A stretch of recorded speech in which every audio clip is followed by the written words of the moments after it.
then stared. Good Lord, how had she missed him when she'd come in? Major Winter stuck out in the cramped ballroom like a hawk among pigeons. He wore quite the dashing blue-coated uniform, which bristled with gold braid, and a wide, blood-red sash around his trim waist. Her heart raced just to look at it. And not only his uniform, either. His inky hair matched his inky boots, and though far from grizzled, his sun-browned skin made the other gentleman look positively anemic. It hinted at days spent at sea, at battles on the Mediterranean. Oh, the adventures he must have had. "Now that is a man," Venetia remarked. "They do grow them tall and well-built in America, don't they? Even if his features are somewhat rough." True, the man's jaw was a bit too angular, and his nose a touch too narrow for handsome.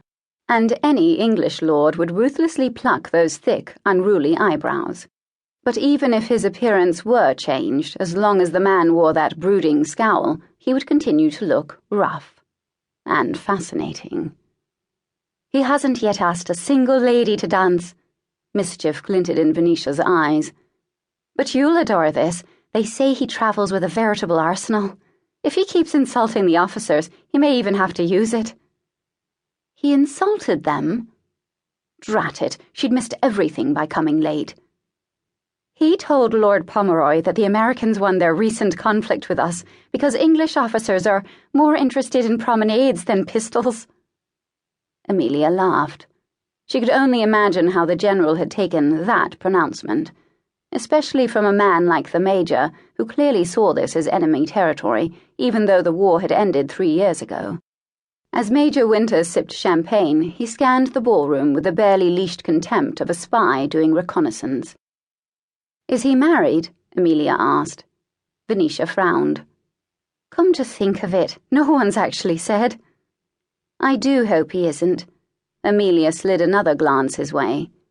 "He must be remarkably brave to face his old enemies in their own territory." "And he must have something more than deadwood under his kilt," Venetia added, her Scottish burr faintly evident. Amelia eyed her askance. "You've been reading the chapbook of harem tales again, haven't you?" "It's quite informative." Venetia lowered her voice to a whisper. "What do you think? Does the Major have a sword worth worshipping with one's mouth?" "Goodness, even I'm not shameless enough to speculate on the Major's sword." Venetia chuckled. "Your stepmother will be delighted to hear it." Amelia laughed. "Lord knows Dolly despairs of me enough as it is, poor thing. She hated being dragged across the world by her late husband, so she can't understand why I would jump at the chance to travel." Her gaze drifted back to the Major. The American Marines were famous for battling the Barbary pirates in years past. Was he too young to have experienced that?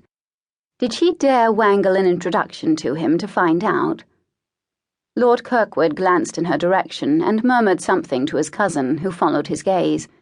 It was the first time the American had looked her way, so she flashed him an inviting smile. He didn't return it. His eyes narrowed on her with a sudden predatory intensity, then drifted rather impudently down her gown of yellow Chinese silk with its oriental red flounces. By the time they trailed back up to fix on her face, hot color was rising in her cheeks. Goodness gracious, the man was bold. No Englishman had ever looked at her as if she stood there stark naked. How very intriguing. It sent a delicious chill right down her spine. Then he ruined it with a curt nod and returned his gaze to his cousin. Well, what was she to make of that? "Where's your stepmother tonight, anyway?" Venetia asked. "She and Papa left for Torquay yesterday," Amelia said absently. Now that Dolly was expecting her first child, Papa was determined to coddle her in the country. "They nearly made me go, too, but Mrs. Harris fortunately agreed to come to town and chaperone me while she's not needed at the school."